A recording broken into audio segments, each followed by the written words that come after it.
அந்த press meet என்ன சொல்கிறாருன்னா, முதல் விஷயம் சொல்கிற விஷயம், அமித்ஷா பதவி விலக வேண்டும் அப்படின்னு சொல்கிறார்.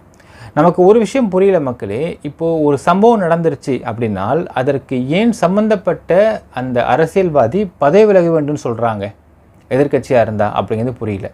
ஒரு தப்பு நடந்துருச்சு, தப்பே நடக்காமல் பார்த்து கொள்வது அப்படிங்கிறது ஒரு விஷயம். ஆனால் அதையும் மீறி தப்பு நடந்துருச்சுன்னா அந்த தப்பு நடந்ததற்கு பிறகு என்ன மாதிரி ஆக்ஷன் எடுக்கிறாங்க இந்த சம்பந்தப்பட்ட ஆளுங்கட்சி அப்படிங்கிறது தான் நம்ம பார்க்க வேண்டும். எந்தவித நடவடிக்கையும் எடுக்காமல் அமைதியாக இருந்துட்டாங்க அப்படின்னால் அதற்கு பிறகு ஒரு சம்பவம் நடந்திருக்கு, பொதுமக்கள் பாதிக்கப்பட்டிருக்கிறாங்க, எந்த நடவடிக்கையும் எடுக்காமல் இந்த அரசியல் கட்சி இருந்திருக்கிறாங்க, அதுவும் ஆளுங்கட்சியாக இருக்கிறாங்க. அப்போ இவர்கள் இந்த மக்களை ஆள்வதற்கு தகுதியற்றவர்கள், அதனால் இவங்க ரிசைன் பண்ணிட்டு போகிறது பெஸ்ட்டு அப்படின்னு சொன்னால் அதில் ஒரு நியாயம் இருக்கும். ஆனால் டெரர் அட்டாக் நடந்து போச்சு, பயங்கரவாதிகளை தாக்கிட்டாங்க.